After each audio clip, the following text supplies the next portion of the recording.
et al. Dan kawan-kawan, data mining. Ini bisa dari Daniel T. LaRose, ya, ada konsep dan teknik data mining dan seterusnya. Ini terjual bebas ya dengan apa namanya model e-book ya. Bisa lihat di Google lah, banyak ini. Oke. Nah, apa yang akan saya bahas yaitu mengandung 4 bagian ini, ya, apa dan mengapa, peran utamanya, penerapannya bagaimana, lalu proses dari data mining-nya itu bagaimana. Proses dari data mining-nya ini berbasis Scripps DM. Nanti akan kita jelaskan lebih dalam. Apa dan mengapa data mining? Pertama, secara tidak sadar, ya sadar atau tidak sadar, manusia itu sudah memproduksi data. Manusia memproduksi beragam data yang jumlah dan ukurannya sangat besar, gitu ya. Nah, dari segi astronomi, bisnis, kedokteran, ekonomi, olahraga dan seterusnya, ya, dari bidang finansial, gitu ya. Secara sadar atau tidak sadar kita ini sudah memproduksi data yang besar. Pertumbuhan data itu, kalau dulu itu, ya kita bisa bicara bisa menyimpan data dengan megabyte, itu udah paling gede banget ya. Dari bentuknya kita bisa simpan melalui compact disk ya, lalu ke floppy disk, lalu ke sebenarnya bukan ini ya, compact disk, floppy disk, lalu flash drive ya, terus sampai sekarang hard drive gitu ya, dari kilobyte sampai ottabyte gitu. Nah, contohnya dari sini nih, misalnya pertumbuhan data dari dunia astronomi misalnya ya, ini disurvei melalui Sloan Digital Sky ya di Meksiko ini tahun 2000 ya, dia ini menghasilkan 140 terabyte dari selama 10 tahun gitu ya. Nah, ini juga dilakukan survei ya di Chili tahun 2016, dia mengakuisisi 140 terabyte setiap 5 hari. Jadi proses pertumbuhan datanya itu sangat cepat dan besar sekali. Ya, dari sisi biologi juga ya, pertumbuhannya juga 20 petabyte data genomik dan genomik data double ya. Terus di secara volumenya sendiri ya, ini sudah masuk ke dalam kategori volume yang besar gitu ya. Jadi memproduksi datanya itu sudah sangat besar sekali. Lalu berikutnya, teman-teman juga terbiasa menggunakan website ya, media sosial atau nonton YouTube ya, LinkedIn, Twitter gitu ya. Dari masing-masing media sosial ini ya, per detiknya sendiri itu dia menghasilkan ada yang 2 juta pencarian misalkan dari Google gitu ya. Terus ada yang YouTube 72 jam dari upload YouTube ya. Itu dan seterusnya. Ini data semua teman-teman ya, ini data semua yang memang dihasilkan oleh kita secara sadar atau tidak sadar. Oke. Datangnya tsunami data. Kalau kita lihat di tahun 2015 ya, elektronik mobile ya, pasar dari mobile elektronik itu ada 4,43 billion ya pengguna handphone di dunia gitu ya. Ada 7 billion pengguna subscription di 2015. Web dan social network itu mengenerate jumlah data yang besar ya. Google aja memproses 100 petabyte. Bayangin, 100 petabyte teman-teman. Itu kalau dilihat server server fisiknya itu mahal sekali gitu ya. Nah, ini juga mesti bagi orang-orang engineering ya, ini juga menjadi perhatian nih gitu. Nah, ini ada 3 juta server ya, karena 100 petabyte per hari. Facebook juga menghasilkan 300 petabyte dari data ya, dari data user per hari juga. Jadi Facebook tuh sudah menjadi negara tersendiri sebenarnya melalui media maya gitu. Ya, karena dia sudah menghasilkan banyaknya data, sudah banyak user yang menggunakan Facebook di seluruh dunia gitu ya. Jadi luar biasa itu Facebook. Ya, YouTube juga menghasilkan 1000 petabyte video storage ya. Nah, ini yang dikumpulkan oleh beberapa library dari Amerika. Nah, kita ini teman-teman, kalau menurut John Naisbitt ya, kita ini kebanjiran data tapi miskin pengetahuan ya. Kita ini drowning in data but starving for knowledge. Ya, kita ini tahu nih banjir data, banyak informasi tapi kita ini masih lemah dalam pengetahuannya. Ya. Nah, bicara data itu sendiri, emang mau ngapain sih gitu kan? dari data mining itu, ya, dari data itu kita memining, menambang, menggali, gitu ya, mencari informasi. Pada intinya adalah data harus kita olah menjadi pengetahuan supaya bisa bermanfaat bagi manusia. Nah, ini data dengan pengetahuan ini, ya, manusia ini dapat melakukan apa saja sih? Melakukan estimasi, prediksi, ya, apa yang terjadi di masa depan, gitu ya. Terus melakukan analisis tentang asosiasi, terus hubungan, ya, korelasi, atau segmentasi, atau clustering, gitu ya. Fungsinya untuk membantu pengambilan keputusan dan membuat kebijakan. Nah, kalau dilihat dari diagram ini, kita tahu ada data, ada informasi, ya, data itu dirubah menjadi informasi, lalu diolah menjadi knowledge, sehingga akan menghasilkan value, ya. Nah, kalau dilihat secara gamblang seperti ini, ya, dari gambarnya, apa itu data mining? Adanya sekelompok orang, adanya banyaknya data yang diolah dengan metode machine learning sehingga dia bisa menjadi sebuah pengetahuan. Nah, ini secara intelek, ya, disiplin ilmu yang mempelajari metode untuk mengekstrak pengetahuan atau menemukan pola dari suatu data yang besar. Nah, data ini itu menurut bidang akademiknya seperti ini, ya.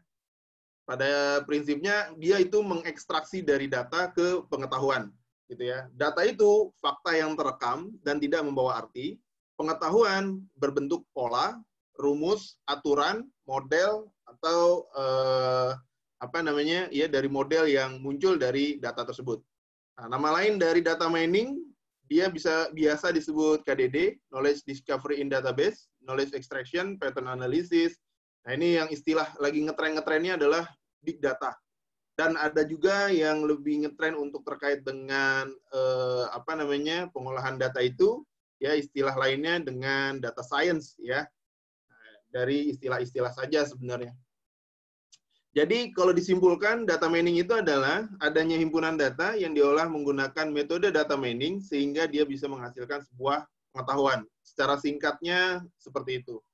Jadi punya kumpulan data yang tersimpan dalam satu database. Data itu kita olah menggunakan metode-metode, algoritma-algoritma dari data mining itu tersendiri, sehingga dari pengolahan itu bisa menghasilkan sebuah pengetahuan. Nah, misalnya nih, contoh di data di kampus, ya. Kita punya puluhan ribu data mahasiswa di kampus yang diambil dari sistem informasi akademik. Apakah kita pernah mengubah data itu menjadi pengetahuan yang lebih bermanfaat? Saya rasa itu tidak. Ya. Seperti apa pengetahuan itu? Nggak bisa menjadi rumus, pola, atau aturan. Nah, even data itu bisa dikelola atau tidak,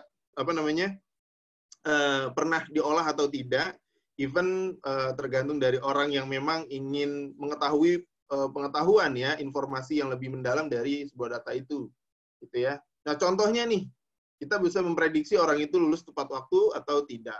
Dilihat dari NIM-nya, gendernya, atributnya, ya, nilai UN-nya, terus ada asal sekolah, IPS yang pertama sampai dengan seterusnya. Yaitu nanti akan diprediksi apakah dia ini akan lulus tepat waktu atau tidak, gitu ya. Nah, prediksi kelulusan mahasiswa itu sendiri dari hasil pengolahan data itu dihasilkan pengetahuan sebuah pohon keputusan, ya. Nah, pohon keputusannya misalnya kalau misalkan status mahasiswanya bekerja, ya, IPS-nya itu lebih dari 3,5, maka dia lulus tepat waktu. Tapi kalau misalkan IPS-nya itu kurang dari 3,5, maka dia akan lihat IPS berikutnya, ya.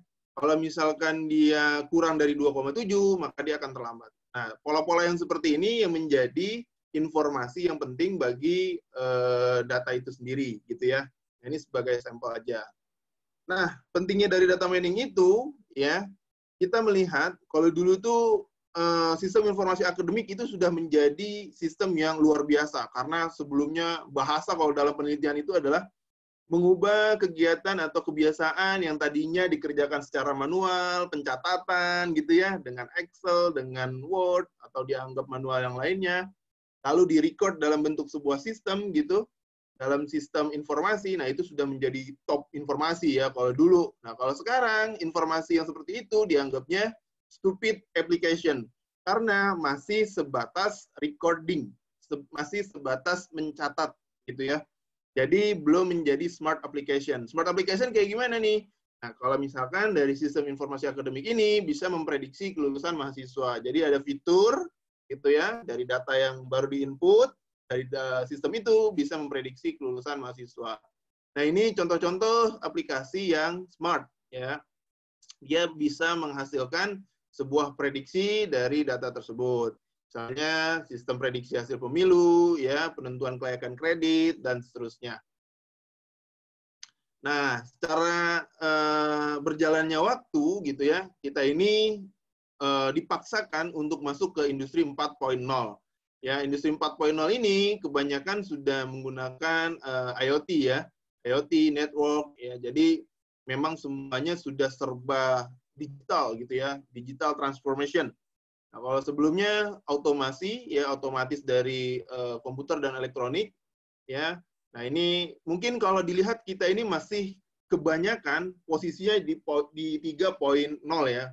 Kalau saya melihatnya seperti itu, belum secara merata semuanya 4.0 gitu. Nah, ini revolusi dari data ya. Nah, perusahaan-perusahaan apa aja sih yang mengelola pengetahuan itu? Contohnya Uber. Ya, Uber ini perusahaan taksi yang terbesar di dunia, ya. Tapi dia nggak punya apa namanya, nggak ada kendaraannya gitu. Ya, contohnya seperti itu. Contoh lainnya Google. Google ini media advertising yang terbesar di dunia, ya kan, teman-teman juga udah pasti tahu ya. Dia ini tidak membuat konten gitu ya. Cuma banyak punya konten gitu ya. Nah, itu hebat sekali. Nah, Alibaba ya, Alibaba juga perusahaan retail terbesar ya. Dia ini nggak punya inventory ya. Airbnb dia ini akomodasi ya, provider akomodasi terbesar. Dia nggak punya real estate ya. Gojek yang seperti kita kenal semuanya, perusahaan angkutan umum tapi tanpa memiliki kendaraan. Nah, itu kalau bicara cost, waduh, efisiensi banget itu ya. Kendaraannya yang punya, drivernya masing-masing gitu ya. Nah, ini perusahaan-perusahaan pengolah pengetahuan. Nah, perusahaan lainnya, misalnya saya ambil dari waktu itu dari klien saya juga di Multimatic gitu ya, Telkomsel. Ini saya ambil sumbernya dari Cloudera. Di perusahaan telco ini ya, data itu di-generate ya, data itu selalu di-generate dengan besar ya kalau misalkan dia meng-compare dengan industri lain. Nah, perusahaan telco ini men-generate data itu dari data apa aja sih? Data yang digunakan, GPS location ya, lokasi GPS-nya, terus aktivitas browsernya dan apa namanya, pencarian lainnya gitu ya. Telkomsel ini dia juga menganalisa GPS-nya untuk mengkampanyekan atau memasarkan gitu ya, memasarkan kepada penggunanya terkait dengan lokasinya. Misalnya nih, teman-teman lagi jalan ke suatu tempat gitu ya, providernya Telkomsel nih, melewati Burger King misalnya nih, ya kan, dari suatu jalanan itu. Nah, otomatis nanti dia tuh akan generate tuh otomatis, ya, akan mengenerate, mengirimkan sebuah SMS notifikasi bahwa sedang ada promo nih, gitu. Sedang ada promo nih di Burger King, ya, harganya 10.000, misalnya kayak gitu. Atau misalnya beli satu gratis satu nih, nah, dan seterusnya. Ini digunakan oleh Telkomsel untuk hal-hal kampanye seperti itu. Nah, berikutnya misalnya dari Bank Mandiri. Bank Mandiri ini ya, dia ini menggunakan big data ini dari database ini ya, dia memfasilitasi data preparation ya, dianggap sebagai ya cost yang efektif ya, berdasarkan penggunaan big data sendiri. Dia bisa menyimpan 99% cost ya, di compare dengan teknologi RDBMS gitu ya. Jadi dia menggunakan teknologi big datanya. Nah, berbasis data, dia bisa melakukan upselling dan cross-selling ya untuk meningkatkan kinerja dari penjualannya. Ya, dari kartu kreditnya kah, dari macam-macam lah ya, produknya Mandiri banyak. Contoh lainnya misalkan di e-commerce, Amazon ya. Amazon sendiri juga menyimpan dari jumlah data yang sangat besar. Salah satu contohnya apa sih dia nih? Pengguna Amazon ini kalau kita lihat, dia bisa merekomendasikan ya customer yang mengakses di Amazon. Contohnya apa nih? Misalnya teman-teman kalau mencari informasi apa namanya, produk-produk yang diskon di Amazon, nanti dia akan merekomendasikan yang memang teman-teman sering cari, yaitu dalam bentuk diskon misalnya seperti itu. Nah, ini ada ilmunya tersendiri nih. Dari sini apa namanya, dari data mining ini bisa menghasilkan sebuah pengetahuan yang luar biasa ya seperti ini, bisa merekomendasikan sesuatu yang memang biasa atau habit dari customer-nya. Itu juga berlaku sudah ada di e-commerce yang ada di Indonesia ya teman-teman ya. Contohnya di Bukalapak, di Tokopedia gitu ya.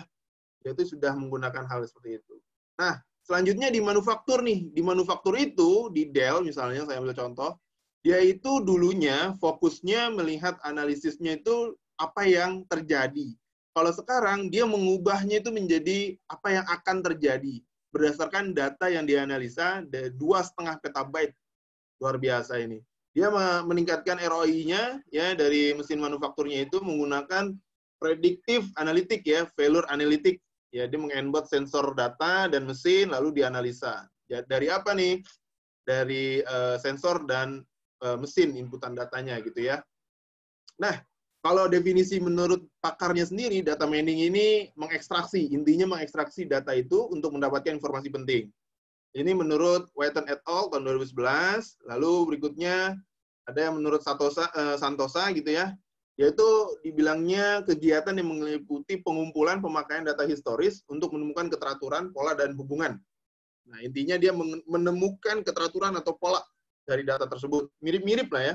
Nah, menurut Hen et al. Dan kawan-kawannya itu, dia mengekstraksi dari interesting di situ ya, non-trivial, implicit, professionally unknown, ya, potensinya itu sangat bermanfaat ya. Dibilang di situ pola dari pengetahuan ya, dari jumlah data yang besar.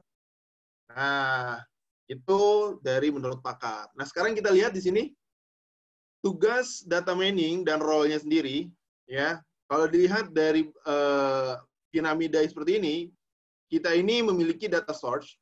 Data source itu biasanya yang menghandle atau yang mengolah itu database administrator. Ya, entah itu file, paper, web dokumen, ya, database system, ya, itu yang menghandle mereka. Lalu dilakukan pre-processing data, integrasi di data warehouse-nya itu, lalu dilakukan eksplorasi. Nah, ini bagian dari data analitik nih, yang melakukan eksplorasi ini, dia melakukan statistik deskriptif, gitu ya. Dia melakukan statistik deskriptif untuk melihat mean, median, interval, ya, atau misalkan dia secara data itu dia melakukan summary gitu ya, dia query di situ. Lalu nanti dari data itu akan diolah menjadi model menggunakan algoritma machine learning ya, dari algoritma data mining, information discovery yang dilakukan oleh data scientist. Data presentasi ini visualisasi yang ditampilkan, nanti yang bicara biasanya bisnis analis, dan yang terakhir adalah insight-nya. Nah, insight-nya ini diberikan kepada end user. Nah, potensinya ini dari hasil informasi ini, dari data ini diolah, tujuannya untuk memberikan atau mensupport bisnis ya, mensupport dalam pengambilan keputusan. Selanjutnya, hubungan data mining dan bidang lainnya. Data mining itu sendiri juga mempunyai hubungan yang sangat erat ya, maksudnya terkait dengan materi-materi yang lain gitu ya. Ada statistik, ya, statistik itu juga mesti dipelajari untuk memahami dari data mining. Ada pattern recognition, machine learning, computing algorithm, database teknologi, ya, dan terakhir high performance computing. Nah, ini hubungan-hubungannya saja. Nah, biasanya kita ini mengolah data yang terstruktur gitu ya. Nah, data yang terstruktur itu data mining tuh ya, dari database-nya itu. Nah, kalau teman-teman pernah mendengar disebut dengan sentiment analysis atau disebut dengan text science ya, dia ini mengolah data yang memang datanya itu belum atau tidak terstruktur gitu ya, dalam bentuk teks, teks bebas gitu ya, web, sosial media dan sebagainya. Nah, biasanya kita crawling dulu datanya itu. Nah, dari penyedia-penyedianya itu sudah menyediakan API, biasanya seperti itu ya. Nanti kita tarik datanya, lalu kita olah dulu menjadi semi terstruktur, sehingga kita bisa menentukan tuh mau diapain datanya, apakah mau disegmentasi, mau diklasifikasi, atau mau dan seterusnya. Nah, ada yang menggunakan teknik API, ada juga yang menggunakan teknik crawling. Nah, teknik crawling itu kita pertama harus mempelajari yang disebut dengan HTML, jadi pelajari dulu HTML-nya. Nanti teman-teman biasanya banyak yang crawling itu menggunakan Python, kalau dalam bahasa pemrogramannya itu lebih mudah. bisa menggunakan Beautiful Soup gitu ya, di get datanya, nanti tinggal diolah dan seterusnya. Nah, ini untuk mengolah data-data yang tidak terstruktur. Kalau dari sisi gambar misalnya, gambar ini bukan text science ya. Saya ngambil contoh lain misalnya dari sisi gambar yang dibaca adalah metadatanya. Nah, kalau di sini data mining mengolah data yang terstruktur. Ya, data yang terstruktur itu biasa dibentuk biasa disebut dalam bentuk table. Ya, dia itu memiliki atribut dan kelas gitu ya. Nah, itu data terstruktur tuh. Dia menggunakan data mining yang terbagi menjadi metode estimasi, forecasting, klasifikasi, clustering, dan asosiasi ini. Nah, ini data mining biasanya menggunakan peran-peran dari tersebut. Nah, dasar berpikir dari data mining itu adalah konsep statistika ya atau heuristik ala machine learning. Jadi memang untuk lebih komprehensif memahami apa itu data mining, teman-teman disarankan untuk pelajari juga ilmu statistik gitu ya. Jadi saran saya mulai saat ini bagi teman-teman yang memang entusias dalam data, pelajari dan senangi apa itu statistik gitu ya. Nah, kalau udah cinta matematika, biasanya akan terus lebih penasaran tuh bagaimana untuk mengolah data tersebut menggunakan konsep statistik. Oke, selanjutnya, nah ini masalah-masalah yang biasanya muncul di data mining ya. Dia ini jumlah data yang besar, scalable, highly scalable ya. Yang kita handle itu bukan data yang kilobyte, megabyte, gigabyte, tapi memang sudah sangat besar sekali gitu ya. Biasanya dalam melakukan processing juga membutuhkan waktu gitu. Nah, lalu high dimensionality, ya field yang memang banyak sekali. Lalu complexity dari data, ya ada time series data, ada data streaming ya, social network, database, multimedia, web data ya dan seterusnya. Nah, ini complexity dari data. Oke. Nah, ini sebenarnya saya sampaikan di dalam forum kelas gitu ya. Jadi teman-teman bisa mereview ya dengan bahasanya sendiri. Kalau ditanya jelaskan dengan kalimat sendiri apa yang dimaksud dengan data mining. Teman-teman bisa menganalogikan dengan bahasanya sendiri seperti yang sudah disimpulkan oleh saya gitu ya. Yaitu adanya kumpulan data yang diproses dengan metode data mining yang fungsinya untuk menghasilkan sebuah pengetahuan. Apa itu pengetahuannya? Pengetahuannya bisa dalam bentuk pola, ya, pattern, rumus, ya, atau dalam bentuk function biasanya kayak gitu. Nah, sebutkan alur proses dari data mining. Nah, alur prosesnya itu yang tadi itu, ya. Nah, ini teman-teman tinggal mereview dah, gitu ya. Oke, selanjutnya peran utama dan metode data mining. Nah, dari data mining itu sendiri, teman-teman ini saya sarankan untuk pemulaan dari kita, saya sarankan untuk dipahami dengan baik dan benar. Syaratnya yang pertama adalah dihafali, ya. Jadi pelan-pelan. Cara menghafalnya adalah ambil kata depannya aja, FK gitu ya, FKKA. Estimasi, forecasting, klasifikasi, clustering, asosiasi. Nah, ini sudah dilakukan penelitian oleh si Daniel T. LaRose tahun 2005, gitu ya. Nah, ini sudah dilakukan penelitiannya bahwa data mining itu bisa untuk ngapain aja sih, gitu kan? Dengan pengetahuan itu bisa ngapain aja sih? Nah, karena nantinya teman-teman, kalau teman-teman sudah menghafal ini saya kasih best practice-nya gitu ya. Kalau teman-teman sudah terbiasa menghafal ini, nanti teman-teman akan tahu tuh bentuk data yang seperti apa, polanya bagaimana, yang sesuai dengan peran dari masing-masing ini. Karena nggak semua data itu bisa diolah dengan masing-masing peran ini. Nah, setiap peran-peran ini nantinya akan ada algoritmanya masing-masing. Nah, jadi kurang lebih seperti itu ya. Kita ingetin dari sekarang nih. Yang pertama, estimasi. Yang kedua, forecasting. Yang ketiga, klasifikasi, clustering, dan asosiasi. Selanjutnya, nah, ini juga sangat penting buat teman-teman pahami bahwa di dalam data itu, ya, di dalam data yang terstruktur itu, kita lihat di sini dari contohnya. Ada dataset. Bentuknya biasanya ada kolom-kolom table, ya. Ini saya ambil sampel dari bunga ya, bunga bunga Iris setosa, versicolor, dan virginica gitu ya. Ini yang umum sekali, fundamental sekali. Dia mengecek ukuran petal dan spalnya nih. Nah, yang di depan ini ada atribut-atribut atau kolom-kolom, ini disebutnya atribut. Jadi ada istilah dari masing-masing orang yang menyebutnya. Biasanya orang data scientist bilangnya fitur, orang database bilangnya atribut, ya, atribut-atribut gitu ya. Nanti orang umum bilangnya dimensi, ya. Nah, ini sebenarnya cuma istilah tapi maksudnya adalah sama. Field gitu ya. Nah, dari atribut ini, dari fitur-fitur ini ada sepal dengan length-nya, sepal dengan width-nya, petal dengan length-nya, lalu ending-nya dia ini terarah, dia ini diajari bahwa di sini disebutnya kelas atau label atau target. Jadi di setiap kolom ini, dataset ini, data yang terstruktur ini, ending-nya harus ada label, misalnya seperti itu. Nah, ini ada kelas, ada label, ada target. Nah, ini sama, cuma istilah aja yang berbeda nih. Jadi kalau ditanya kelasnya apa, nah itu sama dengan labelnya apa, targetnya apa gitu ya. Jadi kalau di sini dia ini melakukan penelitian dengan penelitian yang ada di apa namanya dalam bentuk bunga ini. Kalau misalnya spalnya ini 5,1 ya, length-nya lalu width-nya 3,5, lalu petalnya 1,4, petal width-nya 0,2, dia ini termasuk tipe Iris setosa.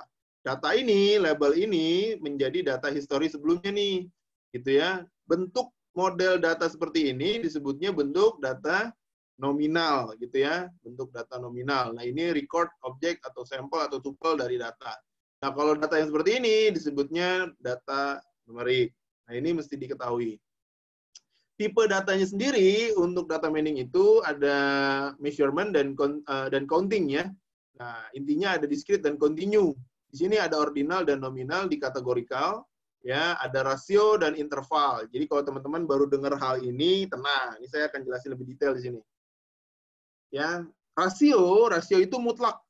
Ya, deskripsinya adalah data yang diperoleh dengan cara pengukuran. Jadi memang sudah diukur dulu tuh, ya, di mana jarak dua titik pada skala sudah diketahui. Mempunyai titik nol yang absolut, gitu ya. Nah, contohnya apa sih? Contoh dari bentuk rasio itu, sorry. Nah, ini contoh bentuk dari rasio itu umur, berat badan, tinggi badan, ya, jumlah uang, gitu ya. Nah, ini contoh-contoh dari atribut ya dari bentuk datanya itu. Dia itu kalau rasio itu dia diukur ya, lalu dia nol yang absolut.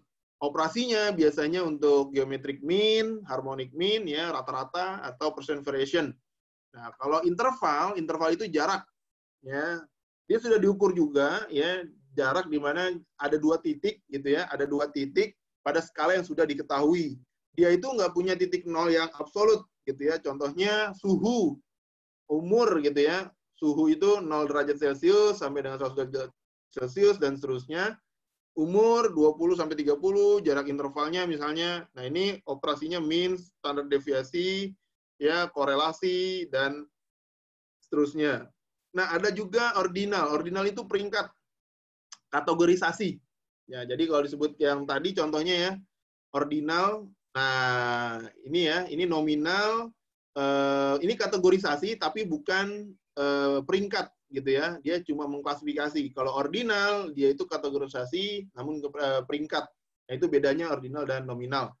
Nah, contohnya apa nih? Klasifikasi yang peringkat ya bisa dilihat dari puas ya, tidak puas, sedang. Nah, itu biasanya menggunakan skala ya. Tingkat kepuasan pelanggan misalnya seperti itu. Lalu yang nominal ini sebagai labelnya, ya, dia ini kategorisasi atau klasifikasi, namun dia bukan peringkat. Ya, ini contohnya kode pos, ya, dia itu menentukan kode posnya daerah mana, misalnya gitu. Jenis kelamin, ya, ada laki-laki, ada perempuan, dan seterusnya, gitu ya. Nah, ini EFKA, ya. Nah, contoh penggunaan dari estimasi. Yang pertama, estimasi. Kita bisa mengestimasi waktu pengiriman pizza, misalnya seperti itu. Contoh datanya, ya, contoh datanya dari customer yang ada ini, dia merecord dalam bentuk jumlah pesanan diberikan simbol P, ya, 3, 1, 2, 4, 2, dan seterusnya, jumlah traffic TL, jarak J, waktu tempuh T, dia akan mengestimasi waktu tempuhnya nih, gitu ya, dari jarak, dari jumlah pesanan dan jaraknya nih. Ya, nah ini menjadi label kita nih, di dalam estimasi. Gitu ya. Nah, ini menjadi pembelajaran dengan menggunakan metode estimasi, yaitu algoritma regresi linear. Nanti akan ditemukan pengetahuan dalam bentuk rumus, ya. Waktu tempuhnya dilihat dari jumlah pesanan ditambah traffic light ditambah jarak. Nanti di situ akan menghasilkan waktu tempuh. Ya, nah ini menjadi pengetahuan dari kita. Nah, contoh selanjutnya misalnya estimasi performansi CPU. Contoh dari 209 ya, perbedaan dari konfigurasi komputer. Dia akan menghitung kinerja dari CPU itu sendiri menggunakan linear regresi, ya, dan seterusnya. Nah, output pola atau model knowledge dia bisa menghasilkan ya function kayak seperti tadi estimasi, decision tree, pohon keputusan, korelasi, asosiasi, ya, aturan atau rule, dan yang terakhir adalah cluster. Contoh selanjutnya, kita akan melakukan forecasting, peramalan. Ya, peramalan itu atau memprediksi gitu ya. Syaratnya adalah yang pertama harus ada yang namanya datanya itu time series, ya. Jadi kalau melihat data seperti ini, ada bentuk datanya, ya, rentetan data atau time series, maka teman-teman bisa melakukan forecasting gitu ya. Bisa melakukan peramalan ya. Ini bukan mbah dukun ya. Ini peramalan ya, memprediksi dari data histori.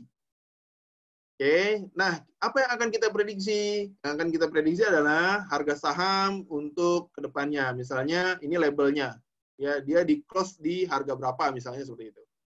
Nah, dataset harga saham ini dalam bentuk time series, rented waktu, ya. Nah ini pembelajarannya kita bisa menggunakan neural network, ya. Nah pengetahuannya nanti dalam berupa rumus, gitu ya, dari inputan, hidden layer, dan outputnya bagaimana. Nah, ini prediksi plotnya dalam bentuk grafik gitu ya. Dia dibuka, ditutup di harga berapa gitu ya. Nah, contoh lainnya misalkan meramal cuaca dari data yang sebelumnya gitu. Itu bisa dilakukan karena datanya sudah ada rented waktunya, ya, exchange atau perubahan dari rate forecasting. Kita bisa melihat atau meramal inflasi, ya, inflasi dalam 5 tahun, misalnya seperti itu. Nah, itu terkait dengan forecasting. Jadi syaratnya forecasting adalah pertama datanya itu boleh numerik, boleh nominal. Syarat yang utama adalah mesti memiliki time series dari atributnya. Nah, kalau misalkan klasifikasi, syaratnya adalah yang ujungnya ini harus ada label atau kelasnya gitu ya, atau targetnya dari data yang sudah terstruktur. Nah, ini klasifikasi nih. Jadi kalau memiliki data yang seperti ini, teman-teman mengolahnya menggunakan klasifikasi bisa. Apakah bisa diolah menggunakan peran dari forecasting? Itu nggak bisa. Kenapa? Karena di sini tidak ada rented waktunya gitu ya. Nah, seperti itu. Nah, dari data tersebut ya seperti yang sudah dicontohkan sebelumnya, dia akan menghasilkan sebuah pohon keputusan kalau diolahnya menggunakan algoritma decision tree gitu ya, pohon keputusan gitu ya. Jadi akan menghasilkan sebuah pengetahuan seperti ini. Contohnya seperti itu. Contoh berikutnya ada rekomendasi main golf. Rekomendasi main golf itu misalnya ada musim ya, ada musim sunny, overcast, ya rainy, ya temperaturnya bagaimana nih. Ini inputannya, ya. Lalu di sini targetnya adalah bermain dan tidak bermain golf. Nah, dilihat dari sini rule-nya, ini juga bisa dalam bentuk pohon keputusan ya. Kalau misalkan outlook-nya ini sunny dan humidity, ya maka dia high ya. Maka dia akan kalau bermain dia akan bermainnya bagaimana? Tidak bermain gitu ya. Ini dilihatnya dari sini, dari data-data ini. Nah, ini pengetahuan dalam bentuk pohon keputusan juga. Nah, ini rekomendasi kontak lensa, ya. Ada usia, ya, ada prescription, ya, ada astigmatis, ya, dan seterusnya. Apakah rekomendasi lensanya ini non, soft, atau hard, misalnya seperti itu. Ya, nah ini rekomendasi kontak lensa.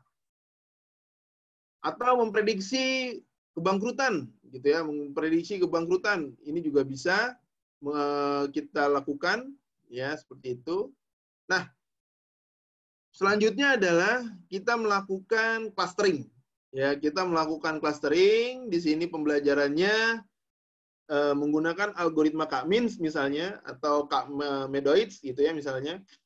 Biasanya ciri-ciri dari clustering ini datanya tidak memiliki label atau target atau disebutnya dataset tanpa label. Nah, ini disebutnya unsupervised learning ya. Ada nanti saya jelaskan supervised dan unsupervised learning. Nah, ini clustering ini datanya menjadi data numerik semua nih gitu ya. Pak, kalau misalkan saya memiliki data nominal bagaimana? Ya harus di-convert dulu gitu ya.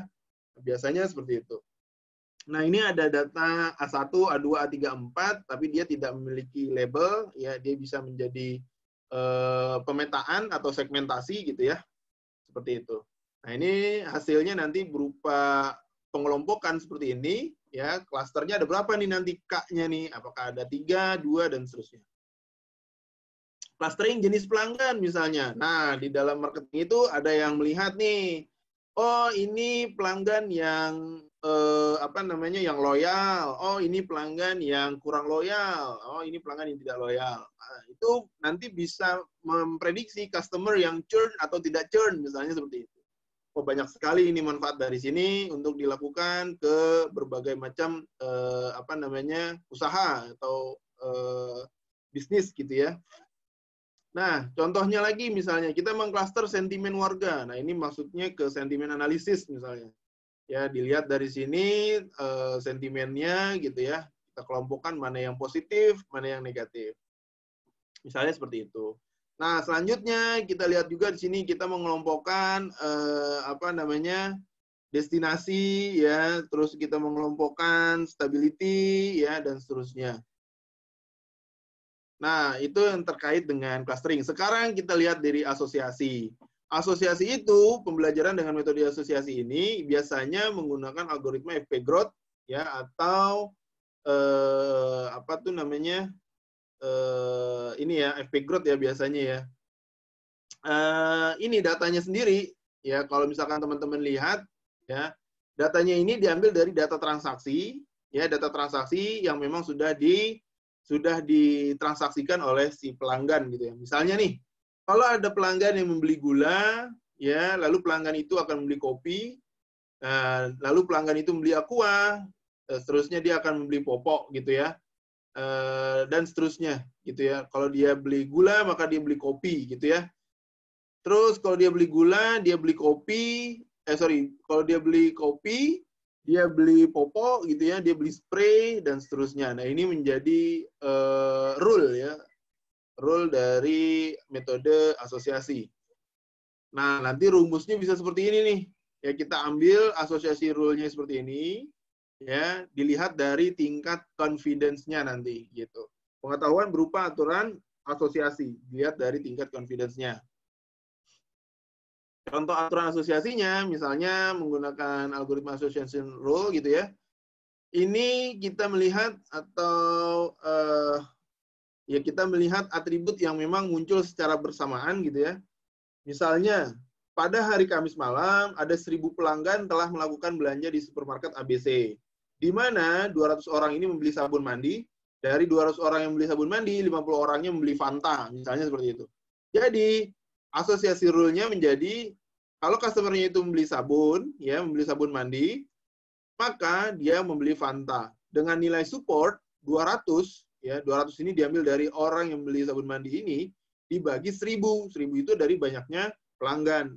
Nah, hasilnya 20%. Dan nilai confidence-nya itu 50 orang yang beli Fanta dibagi 200, ya, dari banyaknya orang yang beli sabun mandi. Nilai confidence-nya 25%. Nah, ini algoritma-algoritma yang memang biasa digunakan untuk peran dari asosiasi gitu ya. Ada a priori, nah ya itu a priori ya. A priori algorithm, FP-Growth ya, GRI. Tapi yang paling sering adalah FP-Growth dan a priori memang. Ya, jadi seperti itu ya. Nah, contoh lainnya untuk aturan asosiasi di Amazon. Nah, ini di e-commerce nih yang sebelumnya di sounding di Amazon gitu ya. Kalau teman-teman membeli buku A, ya, membeli buku A, dia akan merekomendasikan buku B dan C, misalnya seperti itu.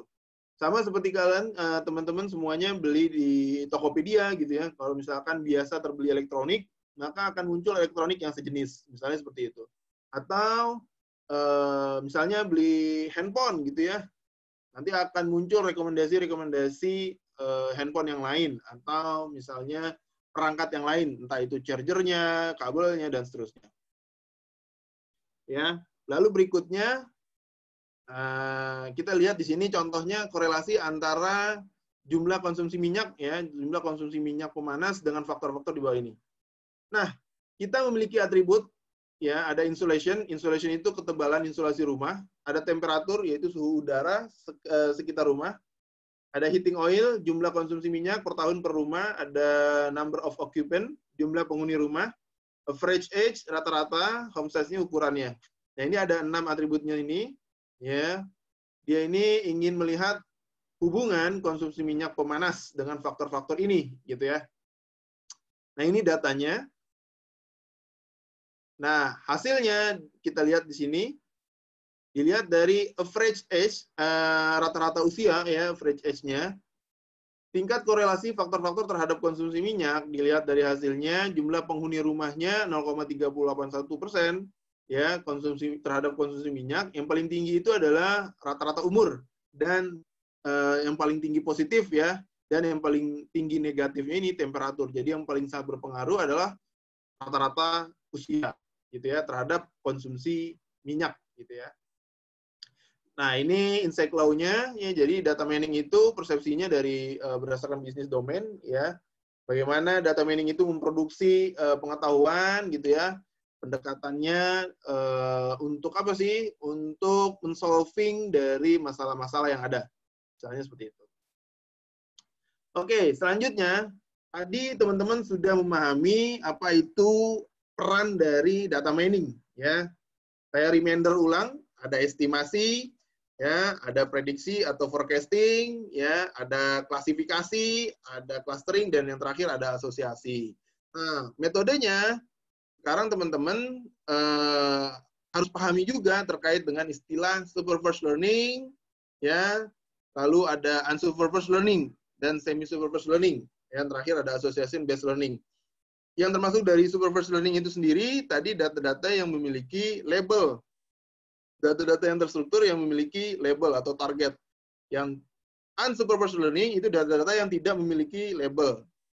Ya, tidak memiliki target. Nah, itu masing-masing nanti penggunaannya untuk peran dari data science-nya, data mining-nya tersebut. Nah, kalau semi-supervised learning, dia bisa setengah-setengah nih. Ya, sudah ada labelnya atau dan belum ada labelnya. Yang terakhir adalah asosiasi. Kalau asosiasi ini berdiri sendiri, gitu ya. Dia itu seperti yang tadi ya, rule. Dia ada data numeriknya. Nah, supervised learning tadi data yang ada ya dengan pembelajaran dengan guru, gitu ya, pembelajaran dengan guru. Dataset itu memiliki target, label atau kelas. Sebagian besar algoritma data mining itu, ya, sebagian besar algoritma data mining itu dia itu mengestimasi, memprediksi, ya, memforecasting atau mengklasifikasi. Nah, ini disebutnya supervised learning. Estimasi, prediksi atau forecasting, dan klasifikasi. Kalau yang tadi clustering itu disebutnya unsupervised learning, gitu ya, dan estimasi unsupervised learning. Dan asosiasi, ya, itu unsupervised learning. Algoritma melakukan proses belajar berdasarkan nilai dari variabel target, gitu ya. Nah, ini pembelajaran yang data yang terstruktur. Nah, ini bentuk datanya yang sudah dijelaskan tadi, ya. Contoh untuk data yang supervised learning. Berikutnya unsupervised learning. Algoritma data mining ini mencari pola dari semua variabel. Ya, biasanya kita mengelompokkan suatu data tersebut, gitu ya. Ada berapa nih segmentasinya, ada berapa nih klasternya, gitu. Nah, ini unsupervised learning. Ya, clustering adalah algoritma unsupervised learning. Berikutnya, nah ini bentuk datanya. Kalau misalnya tadi ada label atau targetnya, itu fungsinya untuk ke supervised learning. Kalau tanpa label, dia bisa diterapkan untuk peran dari unsupervised learning. Nah, ini untuk semi-supervised learning. Semi-supervised learning ini metode data mining yang menggunakan data dengan label dan tidak berlabel sekaligus, gitu ya. Dia bisa untuk supervised dan unsupervised, gitu ya. Nah, dari masing-masing peran data mining itu memiliki algoritma untuk perhitungannya. Nah, ini disebutnya algoritma machine learning. Ya, algoritma data mining ini sama dengan algoritma machine learning, ya, untuk penggunaan algoritma machine learning. Contohnya, kalau misalkan data yang tadinya terstruktur, gitu ya, Lalu teman-teman ingin melakukan clustering. Nah, itu biasanya akan bias tuh nanti hasilnya akan tidak sesuai yang diharapkan gitu ya. Kalau datanya terstruktur, ada labelnya, maka teman-teman menggunakan algoritma dari metode klasifikasi gitu ya. Ada naive Bayes, C4.5 ya, ada linear regresi dan seterusnya. Nah, inilah pentingnya kita memahami pada saat data understanding. Nah, itu nanti kita akan jelaskan di penerapan berbasis Scripps DM gitu ya. Nah, ini pahami dulu dari bentuk datanya mau diapakan ya.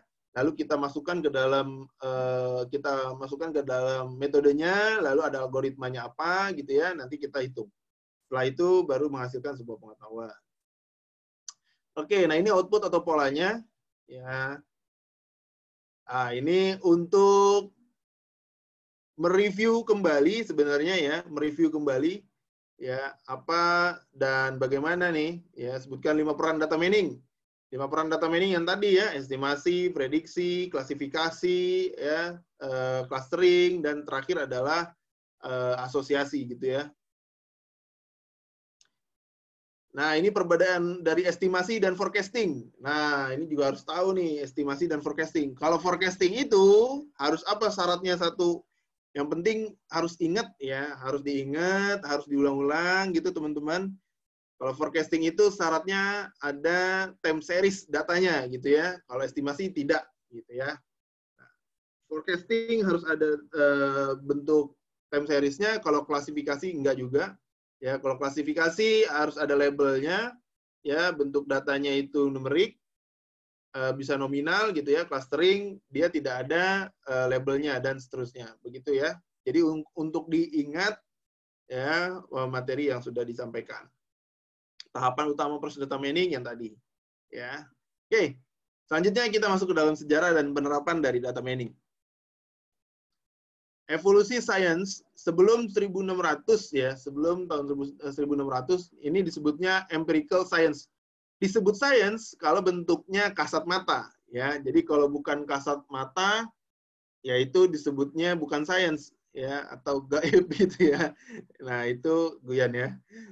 Nah, terakhir berikutnya tahun 1600 sampai 1950-an ini masuk ke theoretical science. Ya, disebut science kalau bisa dibuktikan secara matematis atau eksperimen. Gitu ya. Nah, selanjutnya tahun 50-an sampai 90-an ini computational science. Nah, ini sudah masuk ke perhitungan sainsnya nih. Seluruh disiplin ilmu bergerak ke komputasi gitu ya. Nah, ini lahirnya banyak model-model dari komputasi. Nah, sekarang dari tahun 90-an sampai dengan sekarang disebutnya data mining ya. Atau yang sekarang lagi ngehit adalah data science gitu ya. Kultur manusia menghasilkan data yang besar, kemampuan komputer untuk mengolah data yang besar, datangnya data mining sebagai arus utama sains. Nah, ini saya ambil dari dari Jim Gray dan Alex Saleh gitu ya, tahun 2002. Nah, ini menurut majalah Forbes ya, data science ini pekerjaan yang top dibilangnya, yang berdasarkan survei ini menjadi pekerjaan yang terbaik ya. Ini tahun 2016 ya, jadi makanya sekarang lagi hit-hitnya pencarian data science, dan memang juga secara salary data science itu cukup besar ya. Termasuk di Indonesia, junior data science aja itu teman-teman sudah di atas rata-rata gitu ya, dari gaji programmer atau gaji engineering yang lain. Nah, kenapa data science itu terbaik? Nah, nanti teman-teman tinggal cari aja di Google gitu ya. Nah, ini revolusi industri 4.0 yang tadi. Sekarang kita lihat di digital transformation. Ya, digital transformation itu fokusnya ke big data. Ya, kita mentransformasi ke big data, IoT, ya, lalu bisnis proses automation, dan terakhir ada enterprise arsitektur. Jadi kita sudah tren dari transformasi digital. Nah, ini menurut survei juga ya, field dari yang ngeplay sebagai data analitik, data mining, data science tahun 2014 aja ya, ini banyak ya, ada banyak sekali itu ya, dari berbagai industrinya, ada fraud detection, banking, dan seterusnya. Data mining use case, ini use case-nya bisa cross function ya, atau cross industry, dari seluruhnya semuanya kita bisa mengolah itu. Selama perusahaan itu ada data, gitu ya. Kita bisa mengolah sesuatu. Nah, itu enaknya. Ya, nggak mungkin perusahaan itu nggak punya data, teman-teman. Nah, itu menjadi mustahil. Nah, makanya data mining, data science, ya, big data analytic itu menjadi peran penting nih untuk masa yang akan datang nantinya. Nah, ini kita lihat di sini, ya, ada teknologinya, ya, teknologinya, metodenya, lalu nanti menghasilkan pengetahuannya, nanti impact-nya terhadap bisnisnya. Jadi untuk kemajuan dari bisnisnya itu sendiri. Bisnis goal-nya, tujuan dari bisnisnya itu biasanya objektifnya itu adalah ini ya, solving business problem. Ya, dia menyelesaikan masalah dari bisnis itu. Ya, misalnya dari segi pemasaran, ya, dari segi penjualan, strategi macam-macam ya. Di sini data mining sebagai bisnis prosesnya nih. Oke, selanjutnya biasanya implementasinya ya di dalam industri itu atau di perusahaan dia menggunakan metodologi CRISP-DM. Nah, CRISP-DM itu apa? Nanti saya jelaskan.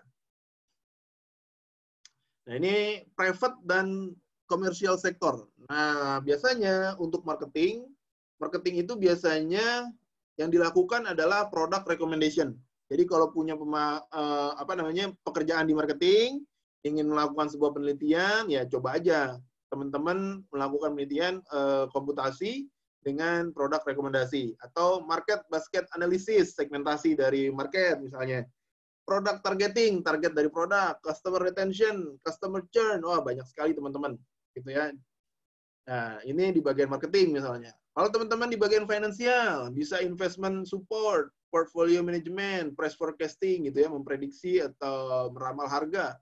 Banking dan insurance, biasanya fraud detection. Nah, seperti di Jasara Harja itu, ya Jasara Harja itu asuransi yang memang dimiliki oleh negara ya dalam naungan BUMN gitu ya. Itu sudah memiliki teknologi big data yang bisa menghandle fraud detection tuh. Jadi dia melihat polanya dari banyaknya data, bekerja sama dengan Samsat di Indonesia. Oke, selanjutnya security. Nah, security juga fraud detection, access control, ya, intrusion detection. Manufacturing, ya, web and internet, software engineering, telecommunication. Oh, banyak sekali, teman-teman.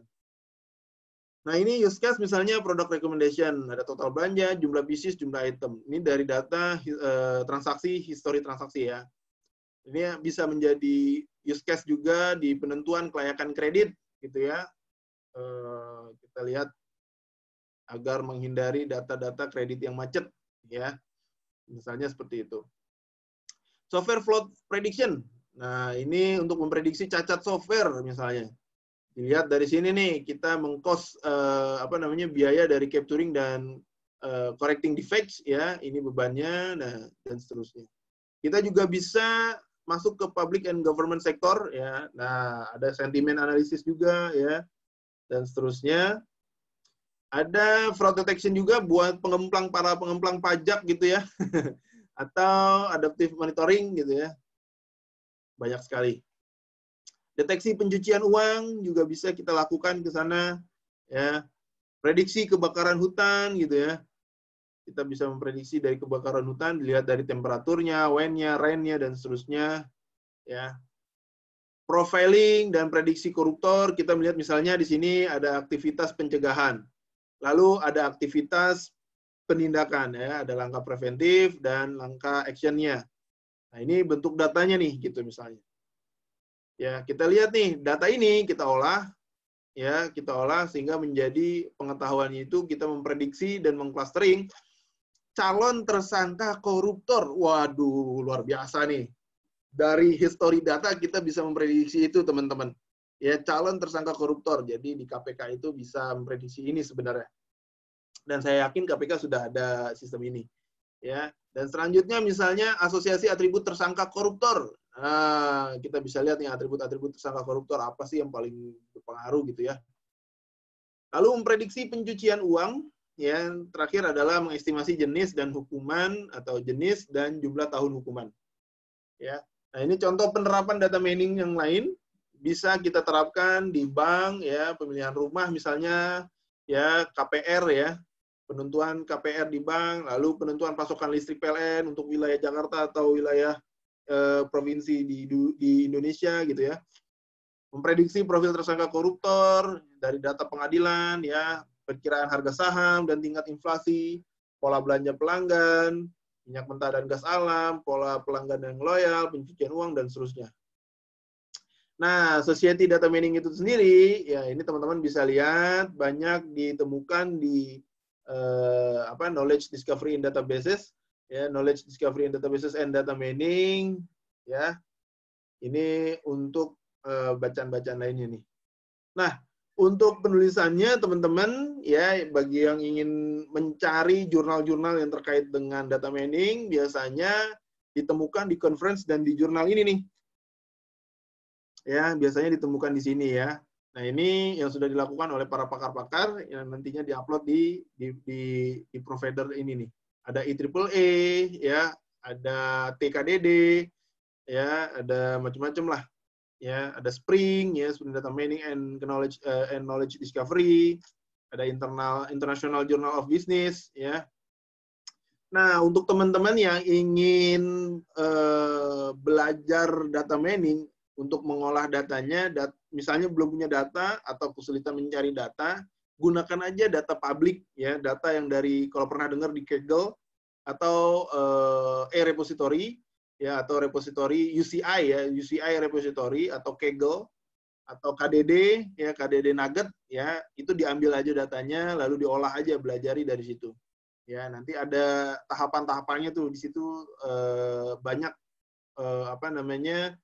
volunteer-volunteer yang memang sudah melakukan uji coba.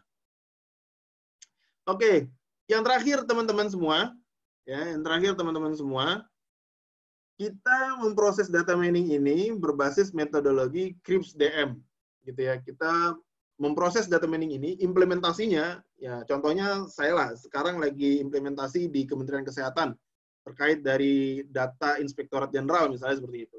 Ada data audit. Nah, dia ingin mengintegrasikan dulu datanya, lalu kita bikin warehousing, lalu kita olah data itu dari warehousing itu, gitu ya. Nah, ini sebenarnya langkah realnya di industri atau di prakteknya itu memang tidak semudah metodologi yang diucapkan gitu ya. Makanya kita harus terus sering belajar teman-teman. Nah, ini bagian yang sangat penting sekali nih saya bisa berbagi di sini. Nah, selanjutnya CRISP-DM itu memiliki standar proses. Data mining itu memiliki standar proses. Standar prosesnya itu adalah CRISP-DM. CRISP-DM itu ditulis ulang oleh Chapman tahun 2000. Ya. Kenapa sih CRISP-DM? Karena dia cross industri bisa digunakan. Maksudnya kalau industri finansial bisa digunakan juga untuk industri misalnya manufaktur. Nah, seperti itu. Jadi metodologinya seperti itu, teman-teman. Kalau misalkan dalam pengembangan sistem, itu biasanya di dalam software development menggunakan metodologi apa? Ada yang agile, ada yang menggunakan SDLC, ya, software development lifecycle, ada yang menggunakan waterfall, gitu ya, dan seterusnya. Nah, kalau di data mining, untuk implementasinya, kita biasa menggunakan CRISP-DM, ya, Cross Industry Standard Process for Data Mining. Ya, jadi teman-teman bisa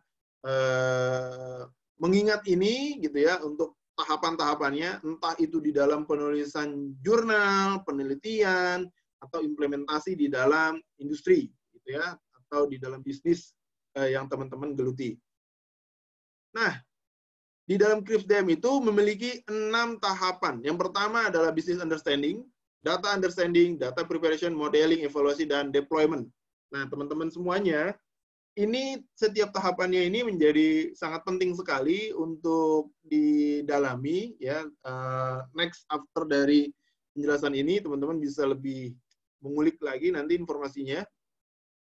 Di business understanding itu, biasanya yang dilihat itu adalah objektif dari proyek itu.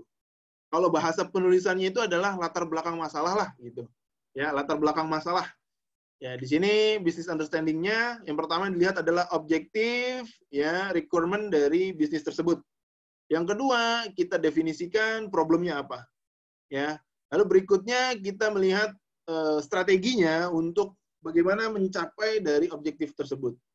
Lalu kita mendesain bagaimana kita membangun sebuah topologi, ya, atau membangun sebuah strategi untuk dilakukan pemodelan gitu ya untuk mencapai objektif dari business understanding ini. Jadi seorang data scientist atau seorang data mining gitu ya, dia harus bisa memahami dari sebuah bisnis tersebut. Ya, jadi harus bisa memahami dari sebuah bisnis tersebut. Pahami dulu apa objektifnya, sehingga nanti akan berpengaruh kepada tahapan pemodelan dan seterusnya. Berikutnya di data setelah business understanding ada data understanding ya. Data understanding itu yang dilakukan adalah kita mengumpulkan data, kita collecting data. Biasanya nih informasi yang saya sampaikan kepada teman-teman itu real yang saya temui yang ada di Indonesia. Umumnya saya sudah jalan ke finansial, banking, ya ada ke telco, perusahaan telco, industri, ya, kebanyakan dari mereka di Indonesia itu belum memiliki sumber data yang terpusat atau disebutnya gudang data. Jadi datanya itu masih lag atau disebutnya data lag atau masih terpisah datanya, gitu ya. Nah, datanya itu masih terpisah, maka yang harus dilakukan adalah kita integrasikan dulu datanya, teman-teman. Nah, itu bagian dari pengumpulan data, gitu ya, bagian dari pengumpulan data. Jadi membangun teknologi data itu, kita juga harus membangun teknologi dari data warehousing minimal seperti itu. Jadi nanti kalau menurut informasi yang saya dapat itu, kalau teman-teman lihat di salah satu gelar saya di EBDP, yaitu Enterprise Big Data Professional, yang nerbitin itu adalah EPMG dari United Kingdom. Nah, dia menyebutkan bahwa ada dua perbedaan di situ, walaupun dia berhubungan, ya.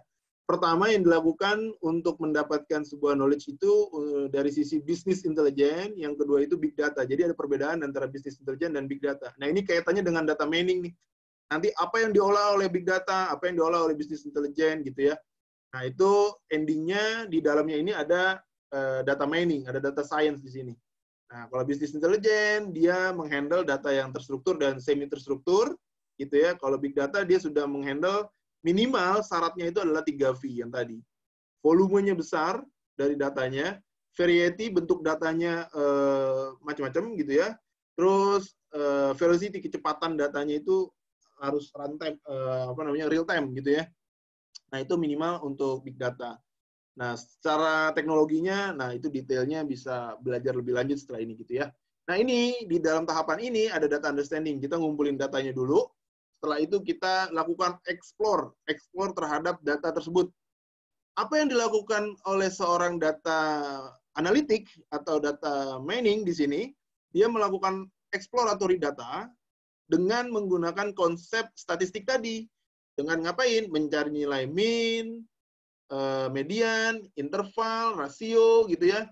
Nah, dan seterusnya. Itu dia mensummary-kan dulu dari ditentukan dulu field-fieldnya mana saja gitu ya yang akan digunakan, atributnya mana saja yang akan digunakan ya. Setelah itu nanti ditentukan, dipilih dulu ya subset kalau di sini disebutnya ya, lalu dievaluasi kualitas datanya. Ya, setelah itu kita masuk ke data preparation, teman-teman. Data understanding dan data preparation itu menjadi hal yang sangat kuat hubungannya ya. Jadi pahami dulu datanya. Setelah paham datanya, kita lakukan cleaning data. Ya, kita lakukan cleaning data, integrasi data, reduction data, dan transformasi data. Di dalam cleaning data itu kita bisa melihat yang pertama missing values. Ya, yang pertama bisa melihat missing values. Missing values itu misalnya ada data yang tiba-tiba kok datanya kosong gitu ya, bukan nol, kosong atau nggak ada datanya, itu missing values. Nah, itu kalau di dalam realnya sendiri, teman-teman, itu nggak semudah kita langsung mengambil nilai rata-rata gitu ya, atau nggak semudah kita menghilangkan data tersebut gitu ya. Nah, kita harus bernegosiasi, berargumentasi dengan pemilik data dalam hal ini adalah si stakeholder kita gitu. Nah, mau diapakan data ini agar menjadi data yang natural, data yang memang sudah siap untuk diolah, gitu ya. Karena ini sangat berpengaruh nantinya pada saat pengolahan perhitungan algoritmanya. Pengaruhnya kemana? Pengaruhnya ke akurasi, ya, akurasi dari hasil penelitian itu, dan pengaruh ke presisinya juga dan seterusnya. Nah, seperti itu, teman-teman. Nah, ada juga yang datanya anomali. Anomali misalnya seperti ini. kita punya field gaji, field salary dari karyawan ya. Tiba-tiba yang biasanya diisi dengan puluhan juta atau jutaan rupiah, tiba-tiba di situ ada puluhan rupiah. Nah, itu kan menjadi tanda tanya besar. Apakah data itu harus kita hapus? Kalau data itu kita hapus, maka akan hilang raw datanya, maka akan hilang NIP orangnya, dan seterusnya. Apakah kita ambil rata-ratanya? Nah, itu mesti disepakati juga. Jadi yang paling lama itu adalah di data preparation, teman-teman. Di dalam realnya itu seperti itu. Yang paling lama adalah di data preparation. Karena kita harus melihat kemurnian dari data tersebut. Ya, lalu integrasi, redaksi, ya kita menghubungkan datanya yang tadi. Fungsi dari integrasi itu untuk memastikan tidak ada data yang redundansi, ya. Tidak ada data yang redundansi, yang pengulangan. Jadi kalau misalkan ada redundansi, ya sudah hapus aja. Kalau itu lebih aman, ya. Maksudnya lebih mudah gitu ya. Nah, itu untuk menghandle data yang redundansi. Redaksi data itu misalnya kalau field-nya sangat besar, sangat banyak sekali. Lalu teman-teman kan nggak mungkin menghitung di dalam algoritma itu dalam field yang besar sekali gitu ya. Nah, itu harus dilakukan redaksi data atau diambil beberapa data yang memang field-nya itu menjadi penting sekali gitu ya. Ada beberapa teknik untuk meredaksi data. Nah, terakhir adalah mentransformasi data. Setelah itu, kalau sudah siap, kita masuk ke dalam modeling. Nah, modelingnya ini ada beberapa macam. Kita bisa menggunakan tools. Tools-nya itu yang terkenal adalah yang pertama, menurut Gartner List, ya, Gartner List itu, Magic Quadrant Gartner itu kalau dilihat ada Rapid Miner, ya, pernah dengar Rapid Miner, nah itu fungsi untuk data mining juga, ya, tools untuk melakukan data mining. Ada KNIME, tulisannya KNIME, ya, KNIME atau KNIME, itu open source, gratis, ya, kalau Rapid Miner itu berbayar, tapi lisensinya bisa menggunakan edukasi, tapi limit datanya, ya, datanya itu terbatas, gitu ya. Nah, ada juga yang menggunakan pemrograman. Apa itu? Misalnya Python, ya, atau yang berikutnya R programming. Kenapa dua ini yang menjadi sering digunakan? Karena memang kedua bahasa ini bisa juga sangat bisa diimplementasikan dalam bentuk konsep statistik gitu ya. Sangat bisa diimplementasikan dalam bentuk konsep statistik. Itu yang pertama. Yang kedua, banyak library-library yang sudah mendukung algoritma machine learning. Contohnya Python nih. Kita bisa mengembed scikit-learning, gitu ya, scikit-learn. Dari situ nanti kita bisa ambil algoritma perhitungannya. Jadi kita tinggal embed aja itu library-nya, nanti kita tinggal masukin, dan seterusnya lah. Itu ada pelajarannya sendirilah, gitu ya. Nah, biasanya tools-tools itu, teman-teman, yang untuk mengolah modelingnya ini.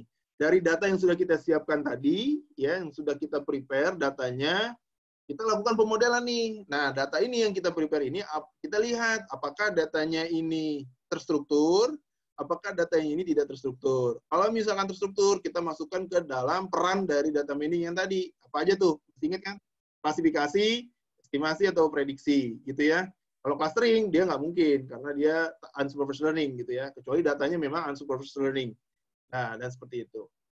Nah, dari modeling ini, ya, teknik modeling ini kita akan mengevaluasi. Mengevaluasi ini kita lihat salah satunya dari banyak model yang kita deliver, ya, fase ini untuk melihat kualitas dari data itu dan efektif dari deploy itu, ya. Lalu menentukan nih dari modelnya itu apakah tercapai objektifnya, gitu ya. Jadi kalau menurut si Gorunovsky, gitu ya, kalau di dalam algoritma klasifikasi, metode klasifikasi itu, dia akan menghasilkan akurasi. Nah, akurasinya itu terbagi menjadi beberapa tingkatan nilai. Ada yang poor, ada yang normal, ada yang excellent, gitu ya. Nah, itu tergantung dari beberapa persentasenya. Misalnya, kalau 50 sampai 40 sampai 50%, nah itu dianggapnya poor. Kapan yang excellent? Kalau misalkan dia sudah 90 sampai 99%, misalnya seperti itu. Ada yang good gitu ya, 80 sampai 90% dan seterusnya. Itu menurut Gorunovsky yang sudah melakukan penelitian terlebih dahulu gitu ya. Kita tinggal ngambil aja referensi dari dia gitu ya. Nah, setelah dievaluasi kita deploy. Cara deploynya gimana? Deploynya itu bisa kita tanam hasil prediksinya itu dalam bentuk visualisasi yang disebut dengan data visualisasi.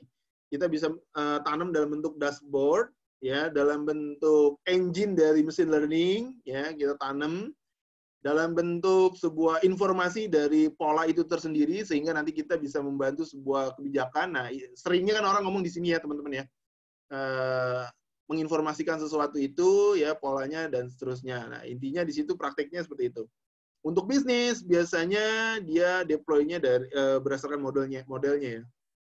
Nah, ini, ya, detail flow-nya, ya, dari pemahaman business understanding, data understanding, preparation, modeling. Even kalau misalkan pada saat dievaluasi, tingkat akurasi atau tingkat presisi atau tingkat error-nya itu di bawah rata-rata atau tidak diharapkan, maka teman-teman harus melihat kembali ke business understanding katanya nih. Ya, teman-teman harus melihat objektifnya dulu nih, apakah ada yang salah dalam persiapan datanya. Nah, di sini dilihat anak panahnya akan kembali pada saat evaluasinya ini rendah, dia akan kembali ke sini. Setelah itu kita akan sering kembali ke understanding data dan preparation data. Gitu ya. Nah, data understanding dan data preparation data. Nah, ini akan berputar terus nih, gitu ya. Kalau misalkan evaluasinya sudah diterima oleh stakeholder kita, sudah dianggap baik, gitu ya, sudah dianggap excellent atau good, kita baru bisa deploy. Nah, selanjutnya studi kasus di Krips DM, ya, studi kasus di Krips DM. Nah, ini contoh yang tadi ya, dari insulin yang apa namanya, pengguna minyak ya, heating oil. Contoh, masalah kita bisa berangkat dari masalah atau berangkat dari motivasi ya. Masalahnya ini adalah Sarah ini seorang regional sales manager ya, dia itu pemasok apa namanya, minyak mentah untuk ini ya, konsumsi rumah ya. Nah, dia ini melihat kinerja marketingnya ini sangat jelek sekali dan menurun gitu ya. Tapi dia melihat biaya yang sudah dikeluarkannya itu meningkat gitu ya. Biaya marketingnya sudah meningkat, tapi kok performance-nya jelek gitu ya, menurun. Nah, dia memahami bahwa tipe dari kebiasaan dan faktor-faktor lainnya ya, untuk apa nih, untuk permintaan dari penggunaan heating oil gitu ya di pasar domestik. Nah, dia mengakui banyak faktor-faktor yang memang yang apa namanya, banyak faktor-faktor yang sebagai konsumsi dari heating oil itu. Dan dia percaya nih, setelah dia investigasi hubungan antara jumlah dari faktor-faktor yang lain, ya, dia akan bisa memonitor ya dan merespon dari permintaan heating oil, dan juga membantu untuk memberikan desain kepada marketing ya, desain strategi kepada marketing untuk pemasaran di masa depan gitu ya. Oke.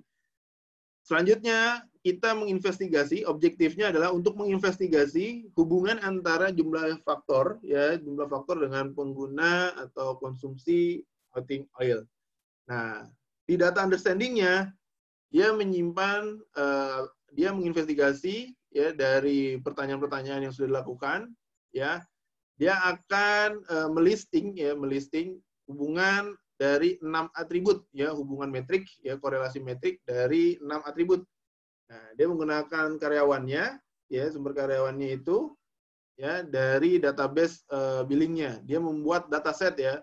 Nah, ini atributnya nih. Ada insulasi, ada temperatur, heating oil, apa namanya, 6 occupation, rata-rata, dan home size. Nah, di sini dia lihat di sini density rating ya. Nah, kalau ini dilihat rata-ratanya dan seterusnya. Nah, setelah itu dia akan menyiapkan datanya dari heatingoil.csv misalnya seperti itu. Di dalam data preparation ini dia tidak menemukan missing values ya, dia tidak menemukan missing values, jadi datanya very clean ya. Dia juga tidak menemukan data yang tidak konsisten, ya, data yang tidak konsisten, jadi semuanya datanya aman, gitu ya. Print wrong, range-nya itu min max-nya, ya. Nah, ini menggunakan deskriptif statistik, ya. Nah, ini modelingnya menggunakan rapid manner, dari dia meretrieve datanya dulu, lalu dia melihat korelasi dari atribut-atributnya. modelingnya, hasil korelasi metriknya itu berupa tabel, ya, berupa tabel di sini. Jadi dilihat dari gambar tabel ini, semakin tinggi nilainya, semakin tebal warna ungu. Jadi hubungannya yang semakin tinggi itu semakin tinggi tingkat korelasinya, semakin tebal warnanya, warna ungu.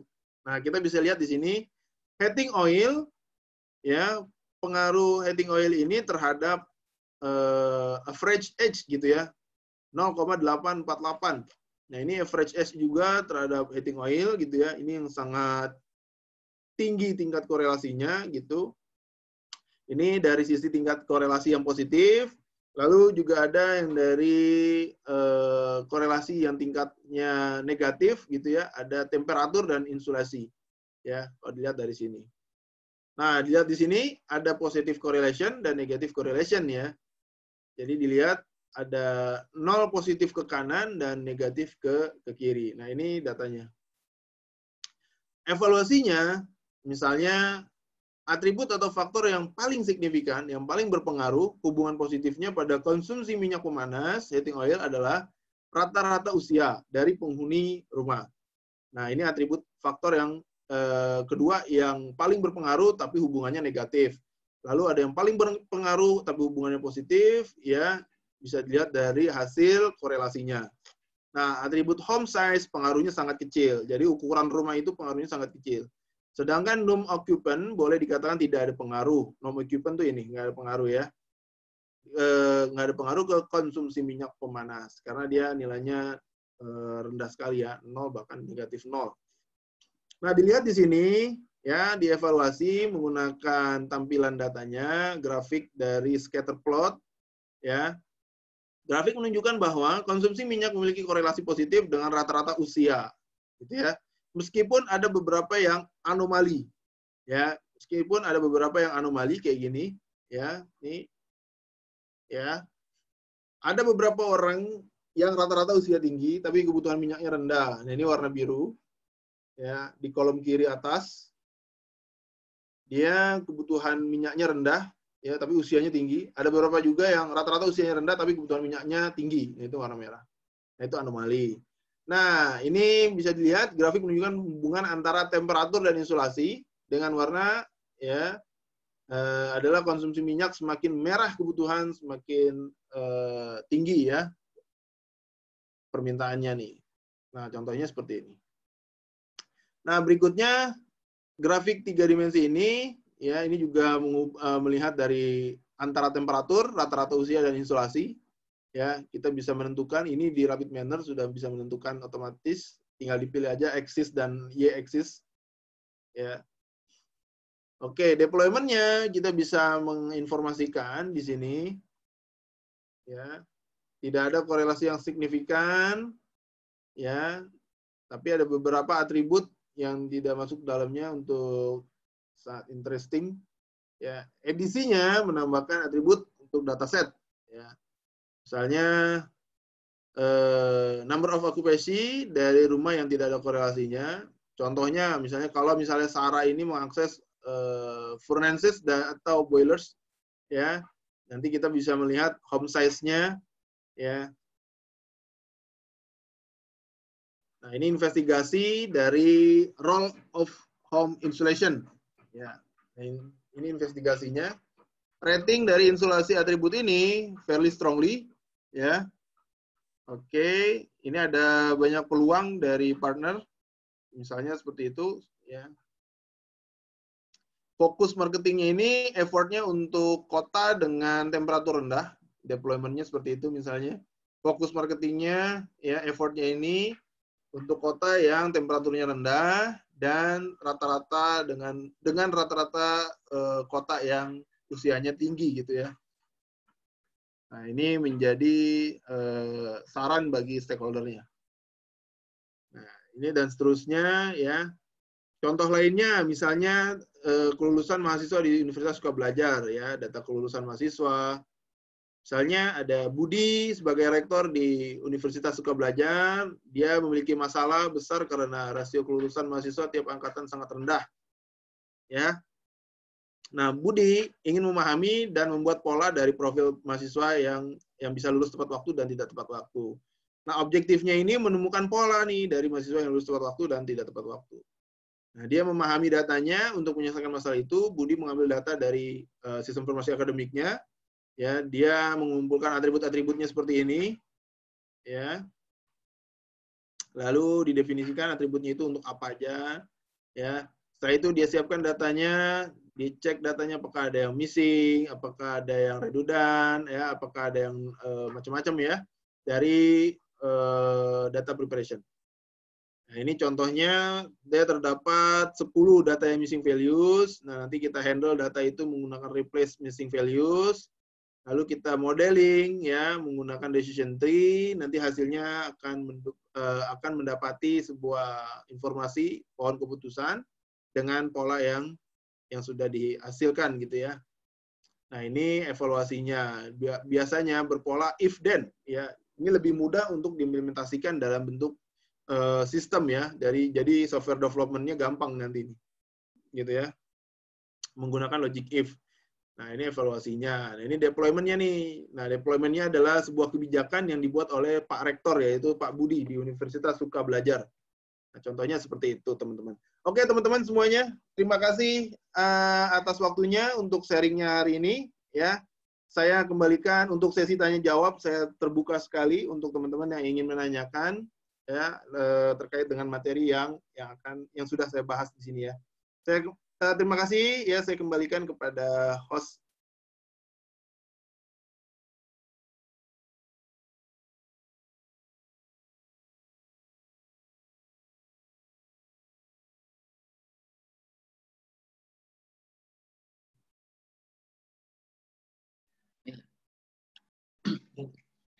Ya, terima kasih kepada Pak Tri Agus Setiawan yang telah memberikan materinya dari tadi jam 10 kurang sampai sekarang setengah 12, materi yang cukup panjang. Mantap, Pak. Untuk teman-teman juga ini ilmu yang sangat-sangat bermanfaat. Mudah-mudahan dengan ilmu ini kita bisa lebih maju, lebih produktif, dan bisa mengembangkan keilmuan kita semua. Ya, masuk kita ke sesi selanjutnya, yakni sesi bertanya jawab. Untuk teman-teman semua yang ingin bertanya, bisa ditanyakan melalui chat Zoom. Untuk 3 pertanyaan yang pertama ya, jadi siapa yang cepat bisa ditanyakan. Silahkan, saya persilahkan.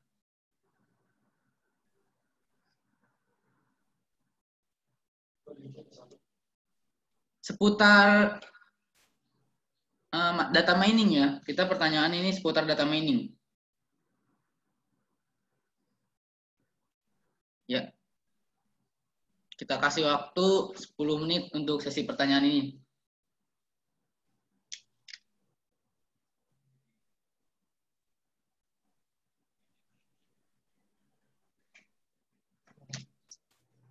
Ya.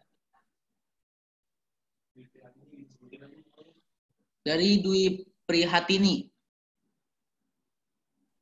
Boleh ditulis di ini aja di chatnya. Boleh ke saya langsung atau mau all participant?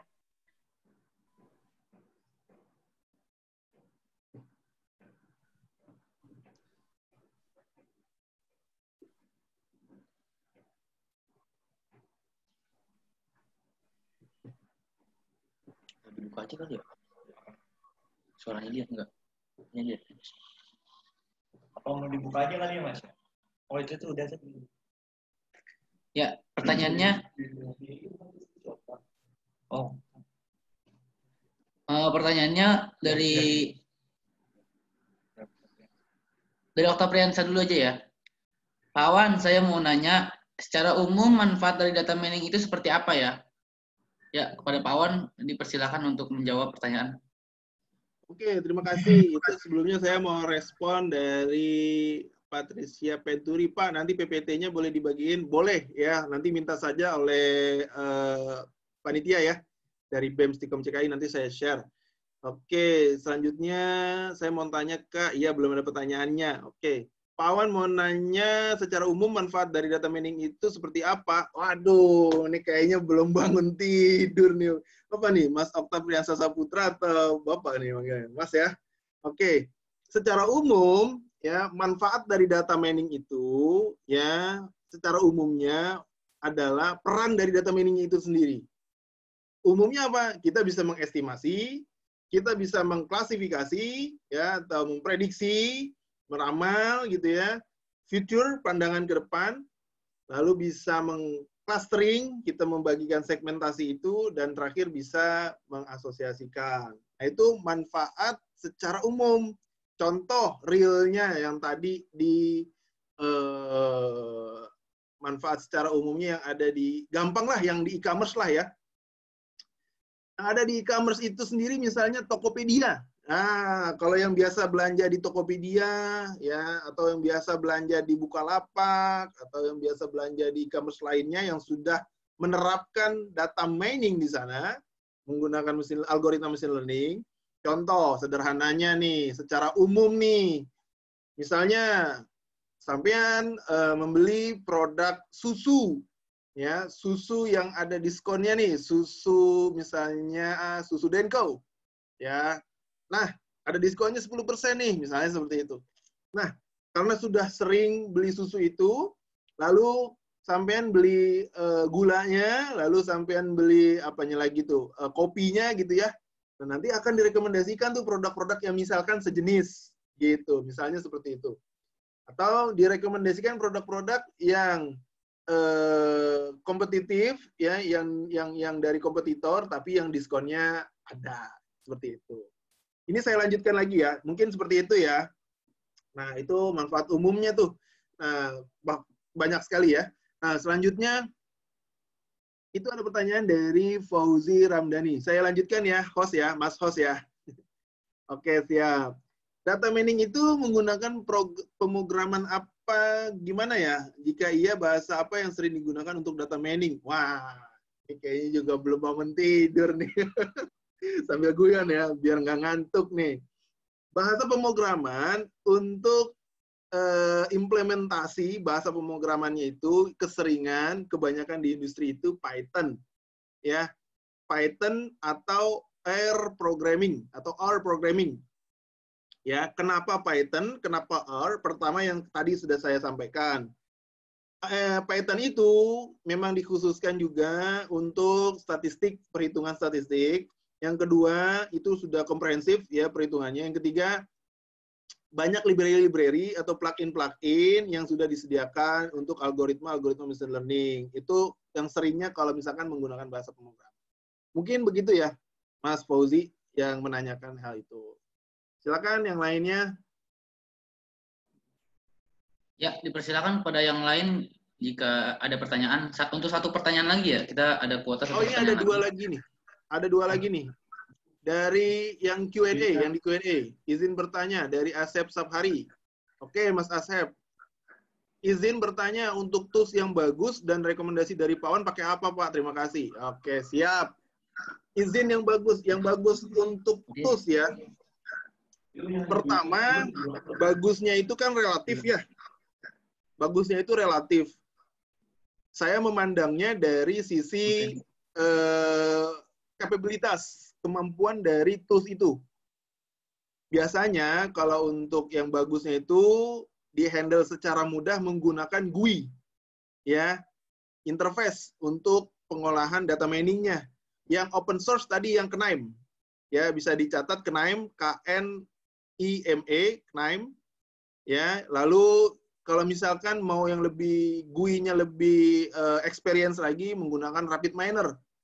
Ya, RapidMiner tapi ada batasan limitnya tuh datanya, ya. Teman-teman bisa menggunakan dengan lisensi edukasi gitu ya, dengan lisensi edukasi. Nah, seperti itu. Untuk software data mining selanjutnya nih, Reza Mulia Revandi. Untuk software data mining selain RapidMiner yang mudah digunakan itu apa aja sih, Pak? Ya, itu tadi sudah saya jelaskan ya.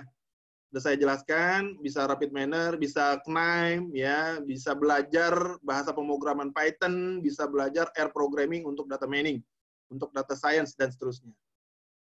Ya, Selanjutnya ini ada pertanyaan nih. Berikutnya ada ini dari Q&A, sudah saya close ya Q&A. Lalu dari mana nih? Fauzi Ramdhani dulu ya. Fauzi Ramdhani. Pertanyaannya, data mining itu menggunakan pemukulan apa gimana? Oh, itu sudah tadi ya. Lalu dari Dwi Prihatini, Pak, saya mau tanya, apabila saya ingin melakukan perbandingan dua metode algoritma, wah, ini pertanyaannya sudah naik ke intermediate nih, bagus nih. Misalnya dengan satu data penjualan dan data stok gudang, ya, dia ingin melakukan perbandingan dua metode algoritma. Satunya itu data penjualan dan data stok gudang untuk mengetahui produk mana yang paling diminati. Peminatnya sedang dan kurang diminati. Maka lebih baik menggunakan metode algoritma clustering dan klasifikasi. Mungkin maksudnya adalah clustering atau klasifikasi gitu kali ya. Atau menggunakan algoritma yang sama, yaitu clustering yang metode K-means dan K-medoid. Manakah yang lebih baik, Pak, untuk melakukan penelitian perbandingan dua metode? Nah, begini, Mbak, ini Dwi Prihatini, Mbak ya. Begini, Mbak Dwi. Kalau untuk melakukan komparasi algoritma, ya, kamu mau menggunakan metode klasifikasi atau mau menggunakan metode clustering, apapun itu metodenya bebas, ya. Jadi kalau ditanya mana yang lebih baik, maka harus dilakukan research-nya dulu. Dilihat dari mana, bentuk datanya dulu, gitu Mbak Dwi. Lihat bentuk datanya. Apakah bentuk data stok gudang kamu itu datanya terstruktur? Yang ada labelnya. Gitu. Kalau misalkan bentuk datamu itu terstruktur, ada labelnya, kamu tuangkan ke klasifikasi. Ya. Kalau misalkan datanya itu banyak, saya sarankan pakai algoritma C4.5. Ya, tapi kalau datanya itu sedikit, ya minimal kalau menurut Kusrini itu penelitian kan 100 ya datanya ya. 100 100 dataset gitu ya. Kalau menurut Kusrini ya, kalau menurut yang lainnya ada beda pandangan, sudut pandangan. Nah, kalau misalkan datanya sedikit, gunakan decision tree karena nanti akurasinya akan lebih tinggi.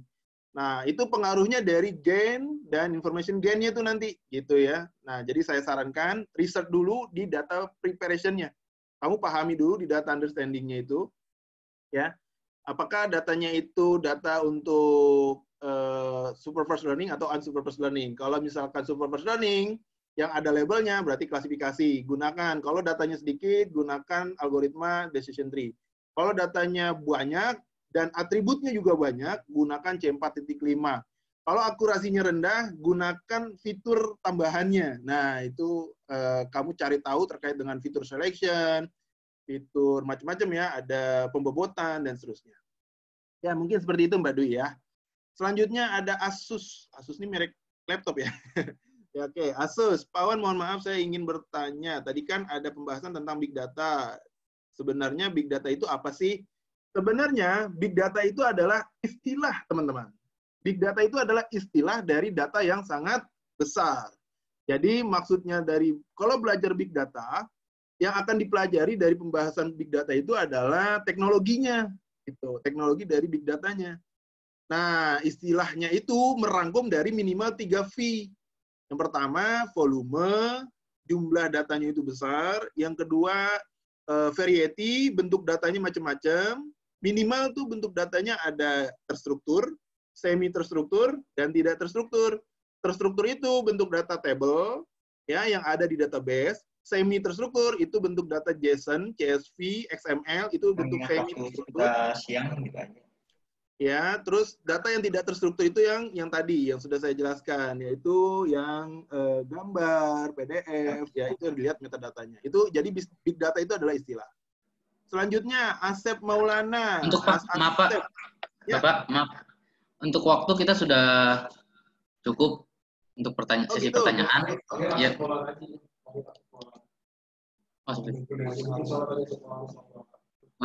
Kita cukupkan Pak karena sudah siang juga.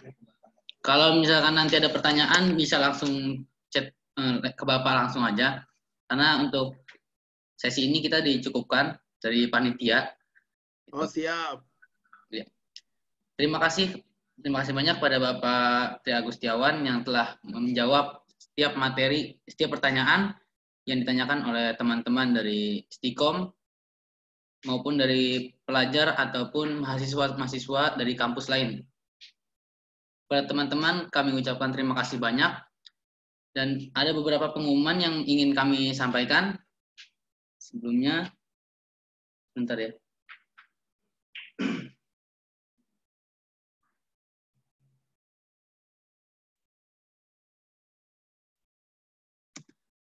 Ini kita ada Google Form, mohon diisi kepada seluruh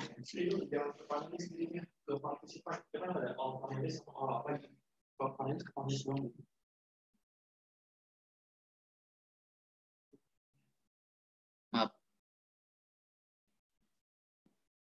Ya. Kita ada Google Form yang harus diisi oleh setiap peserta acara karena ini sebagai salah satu bentuk absensi dari panitia yang harus diisi agar nanti kita bisa mendata siapa saja yang akan mendapatkan sertifikat daripada acara webinar yang diisi oleh Bapak Tri Agustiawan. Setelah ini mohon diisi terlebih dahulu, kemudian pengumuman selanjutnya pengambilan sertifikat akan bisa diambil seminggu yang akan datang dari hari ini, tepatnya Senin depan,